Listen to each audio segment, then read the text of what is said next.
হোসেন মোহাম্মদ এরশাদ একটা অসম্ভব সুন্দর মানুষ ছিলেন। আমি মিলিটারি থেকে যারা ক্ষমতায় আসে তাদেরকে আমি কুত্তার চাইতেও বেশি খারাপ মনে করি। সেই অর্থে আমরা আইয়ুব খানকে দেখে এসেছিলাম, এখানে মোনায়েম খানকে আমরা দেখেছিলাম।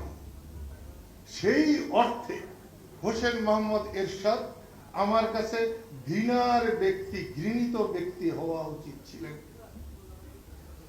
কিন্তু 91 সালে যে নির্বাচন হলো 27শে ফেব্রুয়ারি, সেই নির্বাচনে উনি 5টা আসনে দাঁড়িয়ে 5টাতেই জিতেছিলেন।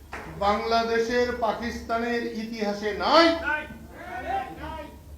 যে 5টা আসনে দাঁড়িয়ে 5টাতেই জিততে পারেন এবং জেলখানাতে। সেই জন্যে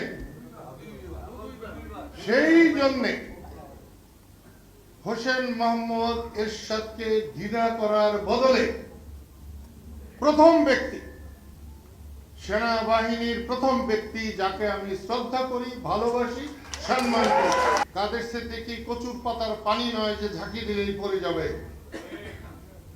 আমি যাকে ঘৃণা করি তাকে মরণ পর্যন্ত ঘৃণা করতে পারি, আর যাকে আমি ভালোবাসি, সম্মান করি, তাকেও আমি আমৃত্যু সম্মান করি।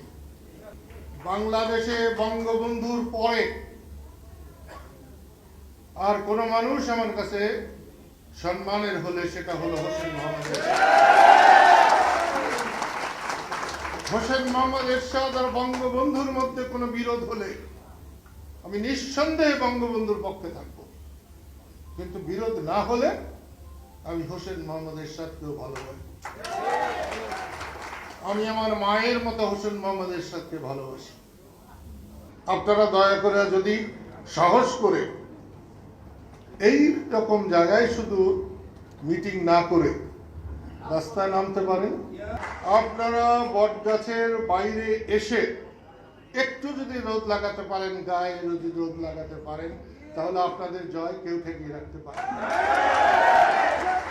দেশ তাকিয়েছে। এবং শেষ করি, আপনারা যদি হাত পা ছুটতে পারেন, আপনারা যদি হলাহল বাদ দিয়ে রাস্তায় নামতে পারেন, মানুষকে বিশ্বাস করতে পারেন, আপনাদের জয় কেউ ঠেকিয়ে রাখতে পারে।